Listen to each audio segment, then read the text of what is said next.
Hey everybody, welcome to another video. As you can see, we are with the KLX here, starting off in the garage. So I've had the KLX here for about 2 years and riding it a little bit less than that. But since I've had the KLX, I have not touched the suspension whatsoever. It was set up pretty well from the factory. There are a couple of things I'd like to improve here. One is preload. It sags quite a bit when I get on the bike. And two is compression. Mainly in the forks, you can really feel the bike dive under braking, and going over some of the bigger bumps, it feels like it's getting close to bottoming out. But like I said, we have a lot of adjustment because I haven't even touched the forks. The power stuff that I've done to it is fun, but you have to have the suspension and the chassis adjustments to keep up with that. And then one last thing, we're gonna be tackling the Rebound as well. So let's go ahead, get set up here, and we'll get to work. So I wanna show you guys how much it sags when I get on the bike with stock settings here. So on the bike here, you can see it sags quite a bit. I'm just pushing down on the forks here. They also compress pretty easily, so we're gonna fix that first. Okay, so we're on the bottom of the fork here, and as you can see, there's a little flat head inside there. If you want to go up on the compression, we're going to turn it clockwise, obviously from the ground here, looking up into it, and then less compression, we're going to turn it counterclockwise. But first we're going to max out each side, and then after that we'll go ahead and back it out, probably 4 clicks. We'll see how that is. So all you need is the flat head. Let's get into it.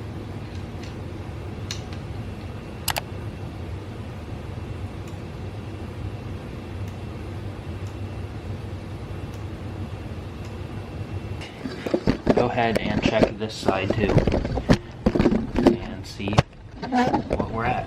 1, 2, 3, 4, 5, 6, 7, 8, 9, 10, 11. Okay, never mind. We are about 11 clicks out. So we don't want to max it out. So we'll back off 1 click. 2 clicks, 3 clicks, 4 clicks. Okay, so I actually backed it off only 2 clicks from max because 4 didn't really feel like I wanted to. So we're at 2 now, and it's a lot harder to push down.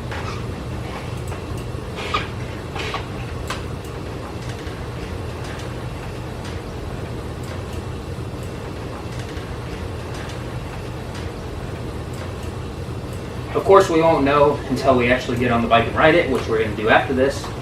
But we're going to start with 2 clicks off of max.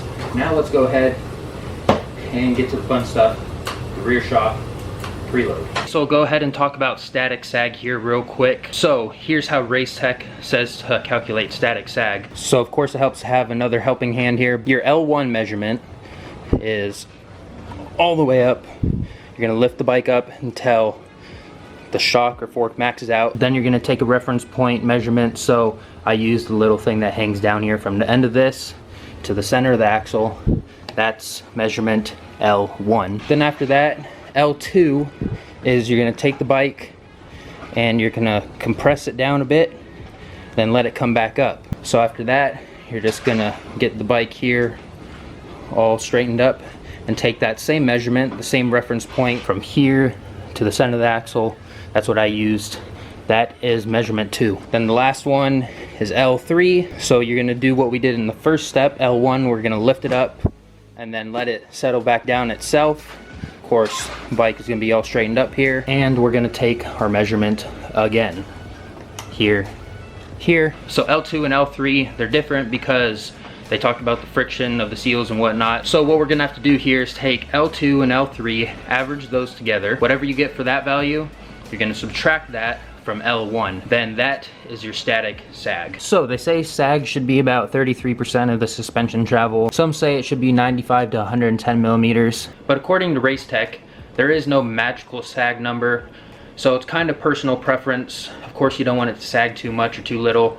The main reason I'm adjusting the sag in the preload right now is because with the torque of the 351 and the mods I have, a lot of it kind of gets soaked up in the suspension, and I want more of that power to get to the ground instead of losing energy to the suspension. So that's why we're upping the preload here. First things first, we're gonna go ahead and loosen the lock nut. So we're gonna loosen this top one using the archaic methods of a flathead screwdriver and a hammer. And then after that, we can go ahead and start tightening the bottom one here, adding more preload, and hopefully we can get close to that sag measurement. So I got the lock nut loose. Now we can go ahead and bash on that suspension a bit. Let's go ahead and sit on it now. Alright, so that feels a little bit better. I can feel that I'm sitting higher off the ground here. I think we're just going to give it a little bit more, and then we'll go ahead and mess with the compression and rebound in the rear.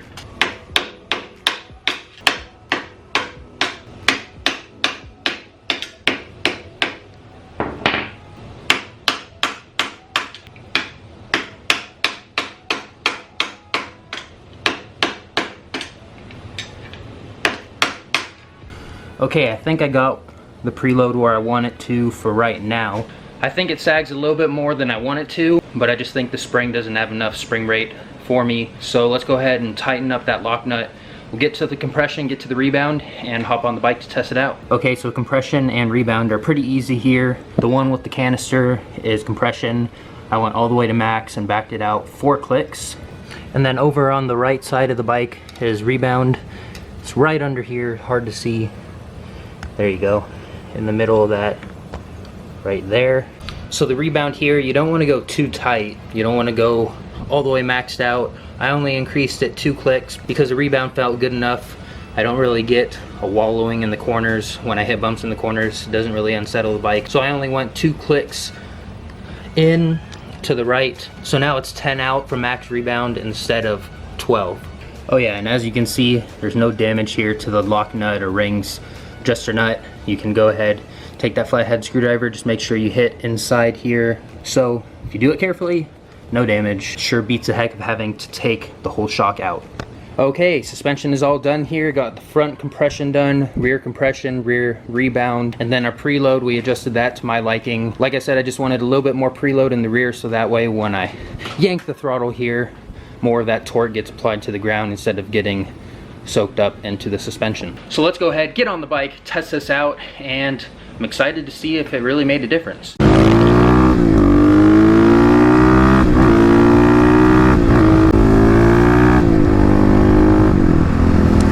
Oh man, this thing's just a beast. So I got a couple of spots here to test out the suspension. So let me talk about, again, why I decided to adjust the suspension on the KLX here.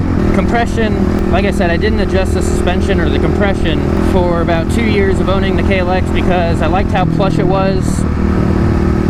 It went over bumps great. Even when I got off of some jumps out on the trails, it soaked them up. You just kind of, I guess, find the limits of the suspension.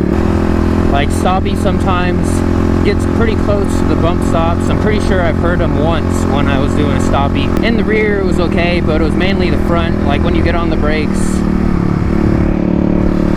the front end would dive quite a bit. And like I said, I'm a bit heavier of a rider, 220, so that's the main reason why I decided to adjust the compression.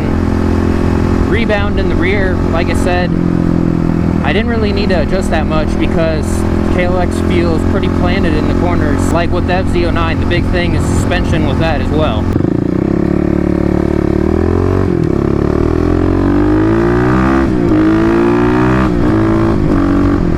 The bike would be bouncing all over the place. It feels like you're maxing out the up travel of the suspension and the rear end is going to bounce out sideways in the corner.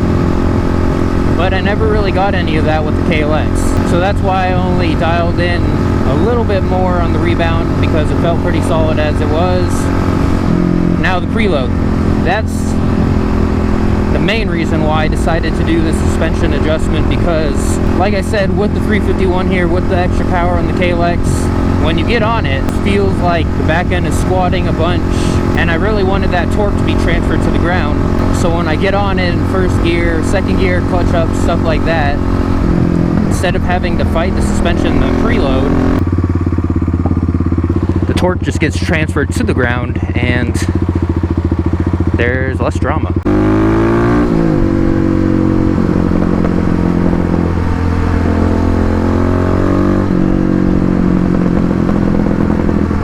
KLX popping off today. Under braking so far here in the city. The initial dive is still there, but it just doesn't dive as much anymore. Now, one thing with the stock suspension, I'm pretty close to max out on the compression, but it's not like it's rock hard. For a lighter guy maybe, but not for me. Mainly it's just that you can feel the weight transfer slow down a bit. Let's go ahead and test it out a bit.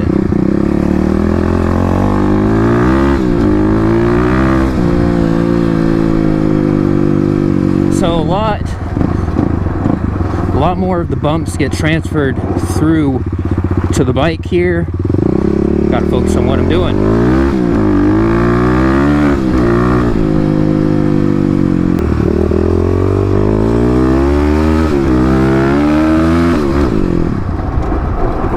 Oh, stalled the bike. Didn't pull the clutch in fast enough. Big bump.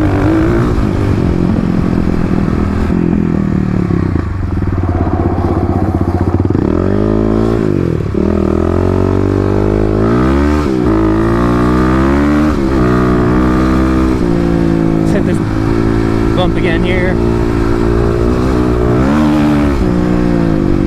Wow, it soaks it up.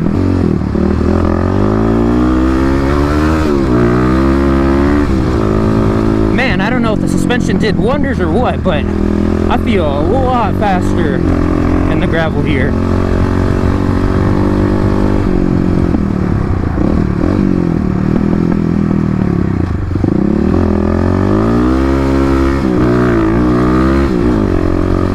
Even picking the front wheel up a little bit. Wow.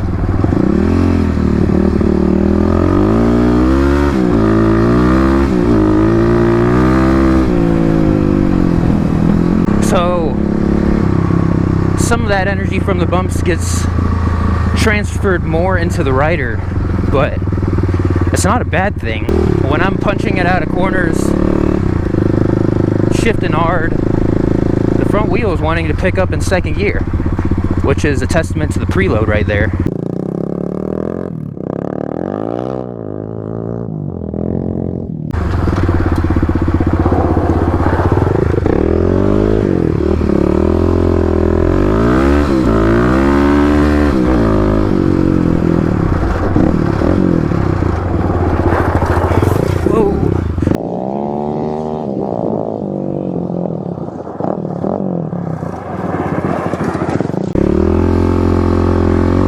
Way too sideways there.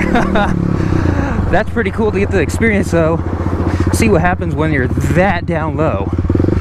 Let's go ahead and get a better run at that. I don't know, I think just something clicked for me.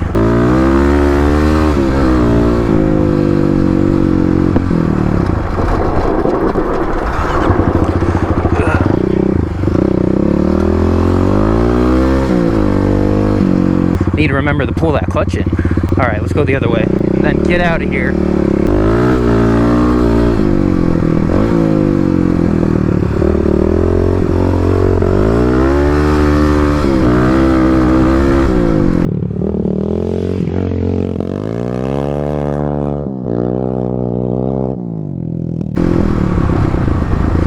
I don't know, guys.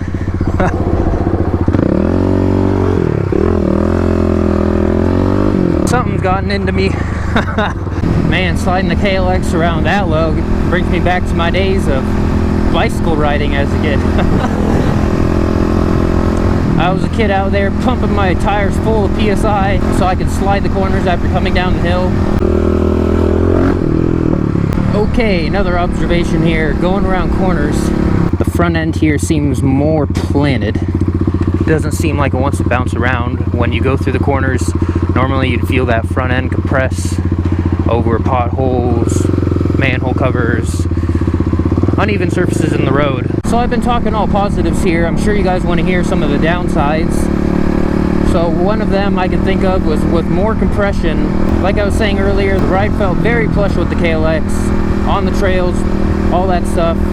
But when you dial in more compression, the rate at which the suspension is going to slow that downward motion, it's going to be a lot faster with the compression dialed up. I guess what I'm trying to say is that you can be a bit more lazy with less compression. You can let the suspension soak up some of the bumps. With the compression a bit higher, you're going to have to work a little bit more, use your legs, use your arms to soak up the energy from the bumps. Like right here, my little shortcut.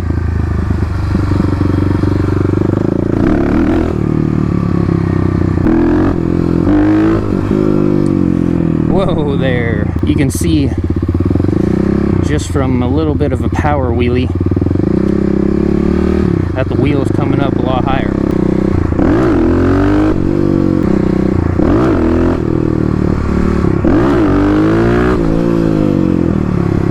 Oh yeah, the preload definitely helps with a little bit more pop.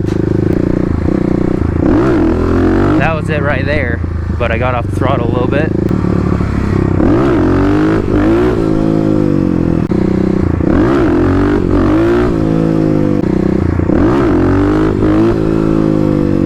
Alright, well, there you have it, KLX suspension adjustment.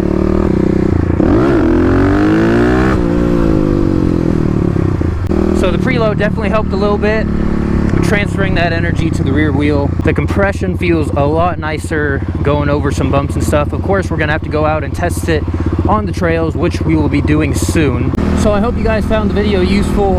I know sometimes it's hard to find good information about suspension settings or adjustments, not just how you should set it up, but actually just how to do it. I hope I cleared up some of the questions, like yes, turning it clockwise dials in more compression so it gets stiffer. Obviously the opposite makes it go softer. The rebound, if you crank that thing all the way to max and you sit on the bike, you'll definitely see a difference there. I sat on the bike and I'm like, why is it not coming back up? And yes, you can use the hammer and the screwdriver and it does not damage those nuts. Just don't go crazy with it. You guys saw me on video, I was making small taps to it. So I hope you guys enjoyed the video. If you did, be sure to give it a big thumbs up. Also share it to your friends and those who may enjoy it. And of course, if you're not subscribed, what are you doing? Go down there, hit that subscribe button, get the bell on to keep up with all the action here. We have some pretty interesting videos coming up. Can't wait to release those for you guys. But with all that being said, join the club, and I'll see you in the next one.